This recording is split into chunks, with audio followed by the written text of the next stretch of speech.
A gente quer. A gente não quer diagnosticar o paciente com um tumor palpável já. A gente gostaria de fazer todos os diagnósticos antes de que esse tumor fosse palpável. Ou seja, quando ele ainda não tem um tamanho suficiente para que você palpe. Então, para isso, a gente usa uma estratégia que é um rastreamento preventivo. Então, a gente pede para todas as pacientes, para todas as mulheres, mesmo que não sintam, não tenham nenhuma queixa de um nódulo palpável, então não sinta nada, que ela faça um rastreamento anual com mamografia. E aí a mamografia consegue, muitas vezes, diagnosticar esse tumor antes que ele se torne palpável, né? Então tem dois jeitos da gente diagnosticar o câncer de mama. Um jeito que a gente não quer, né? Mas quando é diagnosticado também vai ser tratado e também a paciente fazendo o tratamento tem boas chances de ficar curado, que é quando ela nota um nódulo na mama ou quando a gente diagnostica um nódulo no exame de rotina. Ou, essa é uma maneira. A outra maneira é quando ela vai fazer o seu exame periódico, anual, a sua mamografia, e nessa mamografia surge uma alteração e a partir daí a gente investiga e chega ao diagnóstico. Engraçado, no exame, eu sei que no câncer de próstata, um exame de sangue pode colaborar, né? Específico. No da mama não.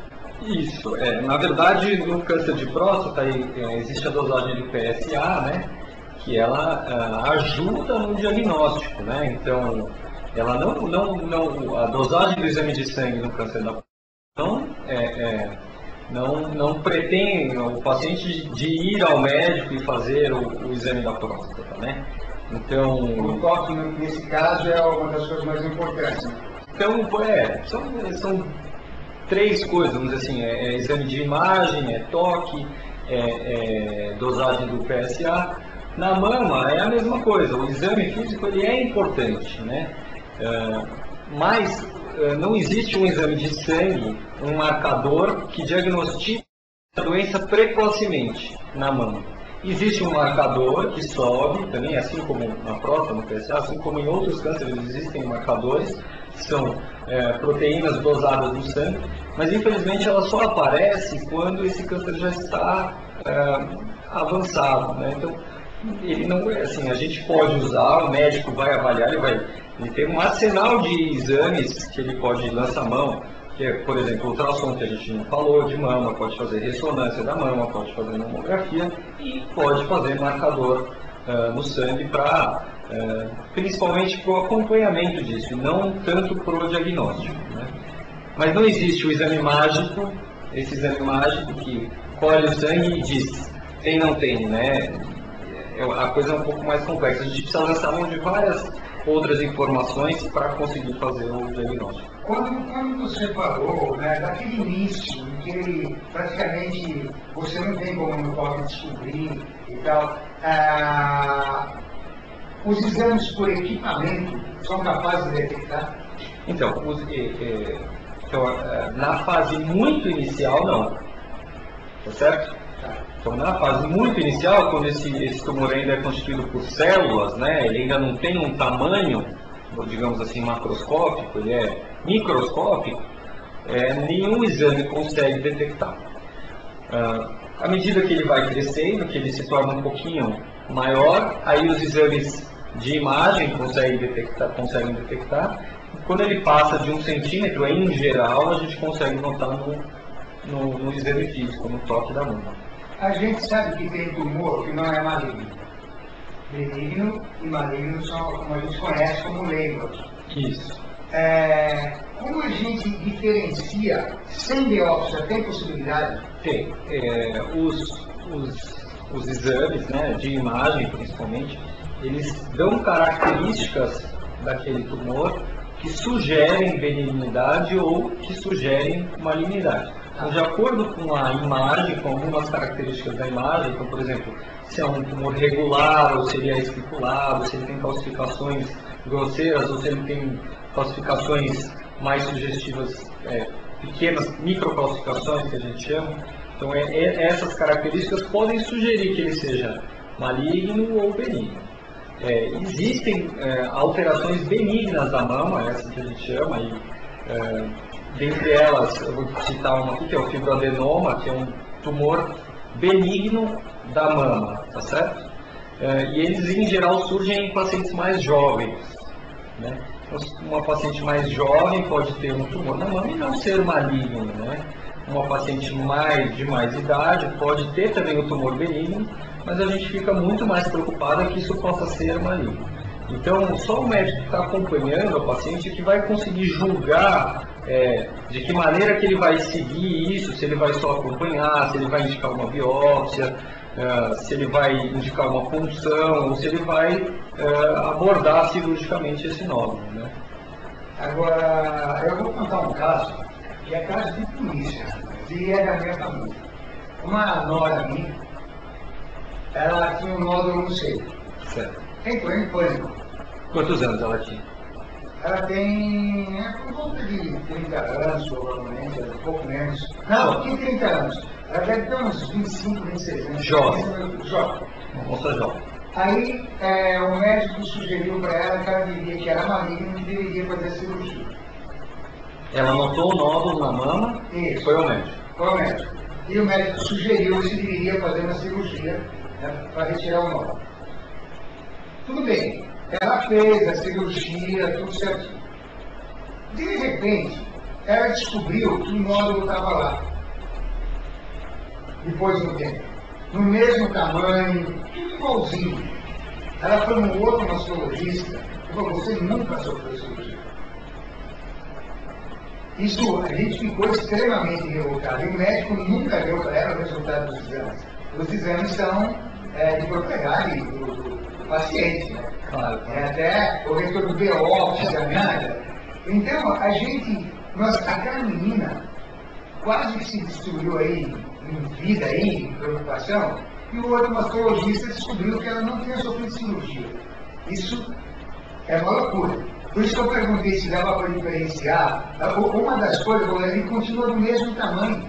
É o mesmo nódulo, não cresceu nada. Parece que o fato dele crescer podia denotar como maligno. Sim.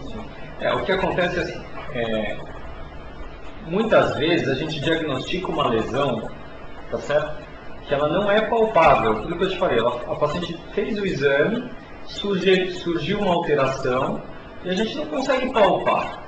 Então, existem técnicas que a gente usa para localizar essa lesão. Porque na hora que você vai fazer a cirurgia para retirar essa lesão, se você não palpa ela, você imagina que é difícil de você achar aonde ela está para você conseguir retirá-la. Então a gente usa algumas técnicas para localizar essa lesão. Quando ela não é palpável, quando é palpável também ajuda, né? Então existe uma técnica que é um agulhamento, em que a gente coloca uma agulha e deixa a ponta dessa agulha nessa lesão. E aí na cirurgia a gente vai procurar a ponta da agulha. Aquele tecido que está na ponta daquela agulha é o que a gente retira. Existe uma outra técnica que a gente injeta uma substância radioativa nesse lugar e durante a cirurgia a gente usa um probe que vai mostrar onde está essa lesão. Então, o que pode acontecer, tá certo? Não é uma coisa, digamos assim, habitual, mas às vezes pode acontecer a gente não achar a lesão, tem muita dificuldade de achar essa lesão. E numa paciente muito jovem, né, onde a probabilidade de benignidade é muito grande, né, você pode, às vezes, não tirar muito tecido, né, e às vezes não conseguir retirar o nódulo. Mas isso é uma coisa que não é o habitual, não é o comum, né. Existem outras técnicas que a gente usa em que a gente faz essa biópsia guiado por imagem. Então, não seria uma cirurgia, né? Isso é uma coisa que vem se solidificando, vem se sedimentando de anos para cá. Então, existe uma técnica que se chama mamotomia, né? Em que não é uma cirurgia. No próprio laboratório, né? A paciente vai no laboratório e o radiologista ou mastologista, ele coloca uma agulha e vai com essa agulha guiado ou pelo ultrassom ou pela mamografia, e ele consegue chegar até a ponta dessa agulha, até onde está a lesão. E ali ele aspira esse material. Então não é uma cirurgia, né? E com isso você consegue ter certeza de que você está indo no lugar certo. Porque na cirurgia às vezes é uma dificuldade técnica você achar esse lugar, você usa de artifícios para conseguir achar esse lugar. Então isso tem poupado muitas pacientes, especialmente as mais jovens, em que a probabilidade de benignidade é muito grande, de realizar uma cirurgia, vamos dizer assim. E tem que ficar claro que nem sempre, né, aliás, na maioria das vezes, quando você propõe uma cirurgia, você não propõe a retirada da mama inteira se você não tem um diagnóstico, tá certo? Você só vai fazer uma cirurgia oncológica, retirar a mama, retirar os linfonodos da axila, quando você já tem um diagnóstico, uma certeza de malignidade. Né? E diz uma coisa para mim,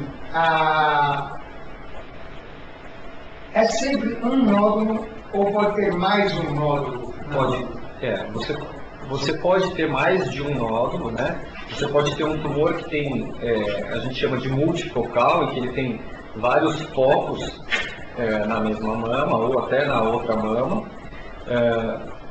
E você pode ter fibroadenomas, ou você pode ter alterações benignas, também múltiplas na mesma mama. Né? Então, quando tem vários tumores, vários nódulos, numa paciente jovem, a gente suspeita de benignidade. É até um indício. Né? Agora, assim, a coisa é muito complexa, precisa ser avaliado caso a caso, né? Porque existem pacientes jovens que também têm câncer de mama, tá certo? Não é o mais comum, mas é o mais raro, mas também existe. E essa paciente não pode ser, vamos dizer assim, negligenciada, você não pode deixar de fazer um diagnóstico precoce, podendo oferecer cura para ela, né? Simplesmente porque ela é jovem e a chance dela ter câncer é muito pequena. Né? Então a coisa é complexa. Né? Então, mesmo no teste que ela vai fazer em casa, então todo o seio tem que ser apalpado, não é só um local. No autoexame, né, a gente pede para que a paciente faça sempre no pós-menstrual, porque no período pré-menstrual, devido ao ciclo hormonal menstrual da mulher, ela pode ter um engurgitamento da mama. Essa mama ela sofre alteração de acordo com o estágio do ciclo menstrual que ela está. Então, a gente pede para a paciente fazer no pós-menstrual, né, a palpação da mama, uma vez por mês. Se ela notar alguma diferença, alguma área que ela notou que mudou de um mês para o outro, ou de 6 meses para cá, que ela procure o seu ginecologista ou o seu médico para que ele faça essa avaliação, mas que ela não fique alarmada, tá certo? Porque na grande maioria das vezes, né, é uma alteração benigna, ou é uma área da mama que ela achou que pudesse ser um nódulo, mas não era. Né?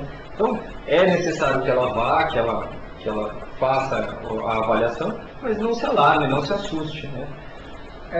A Anitta está perguntando para você o seguinte: existem sintomas? A pessoa tem sintomas? Então, o sintoma, na grande maioria das vezes, é um nódulo na mama. Ela notou um nódulo na mama. Não tem um sintoma assim, tipo enjoo? Não. Nada assim. O que pode ter, em alguns casos, né, às vezes é saída de secreção da mama. Né? Então, ela pode ter naquela mama, ela saída pelo bico do seio de uma descarga, né? Pode às vezes ser um pouquinho hemorrágica ou qualquer descarga da mama deve ser avaliada, né? Mas o principal sintoma mesmo é o nódulo.